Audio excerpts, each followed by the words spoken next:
So it's the end of day 11 on the Flight Instructor course. And one of the most common questions I'm being asked at the moment is, am I enjoying the course? That's from people on social media, from my family, and pretty much everybody I bump into who knows about the journey that I'm going on. And I think there's an honest answer. Enjoying it is probably not the right word to do. It is great fun, but it is awfully hard work. I think from the moment you walk in the morning, and I tend to be in for about 8 o'clock because I'm a bit of an early riser, through to the moment you come to the end of the day, your brain is on the go all the day. So there's theory to think about, there's instructional techniques to think about, there's the actual flying in an area that I'm still not hugely familiar with. In different aircrafts, so you're moving aircrafts around, so you are pretty full on all day, every day.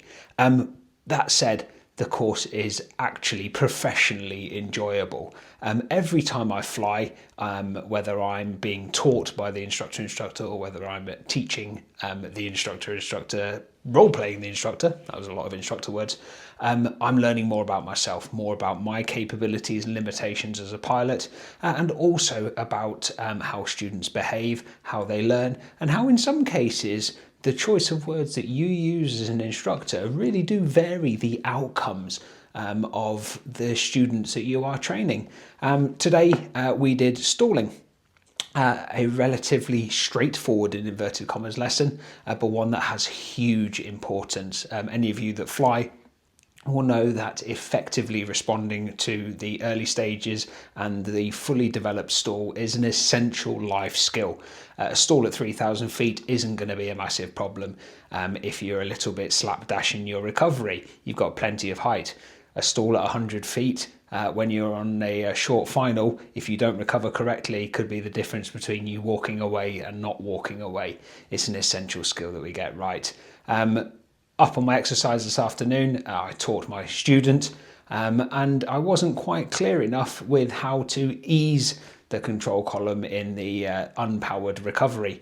So they quite aggressively, and a great training point, really pushed that stick forward, which put us into a very nose down pitch attitude, which gave me a little bit of a fright. But again, that was down to my teaching, my instructional technique. So about being very clear with your students about what is the standard, demoing it and teaching it through.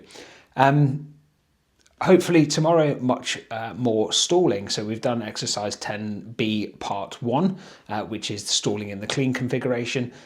Tomorrow we'll be moving on to stalls in the other configurations. And again, this is all building students up towards the circuits, that kind of life skills, if you like, of piloting that they need to be comfortable with and need to be able to deliver repeatedly. The stall in the base to final configuration, in the landing configuration, a power on stall for the go around, all those essential building blocks. So am I enjoying it? I kind of am. Sadistically, I do enjoy the fact that my brain is on fire for about 80% of my day. To get to this point here has been a huge investment in time, in money and in energy, not just my own, but my family's as well. So the fact that today I can kind of wave a little banner and say I'm 2/3 of the way through my flying hours. You need a minimum of 30 flying hours on the instructor course. Feels like a little bit of a milestone. Yeah, and I said on the way back in on my flight today to the instructor, it still feels like I have so much more to learn. And I think the reality is, and every instructor I've spoken to has kind of said the same, becoming an instructor is like passing your driving test. It gives you the core basic skills to deliver safely, deliver effectively, but the real learning comes when you start to teach yourself, when you start to learn and you develop your own flows. Even down to board briefings, and there's example board briefings like the one I've drawn up here for exercise 10B part 1, which I will board brief to my course colleague tomorrow morning. That's a great setup. It might, as I go along, refine it as I start to get my own rhythm, my own tempo in how I want to deliver. But ultimately, at the end of a good day, a safe day, good bit of flying today, nice to get more numbers into the logbook, get some more experience in. Again, started to turn a little bit blustery this afternoon, and after my somewhat tardy and slapdash PFLs the other day. It was great to absolutely nail my own assessment, by the way, a PFL to glide approach back in after the final air exercise today, touching down nicely where I wanted to, in control, in a bit of a sporty crosswind on a glide approach. Is something that I can have a little smile about as I walk out of the office today.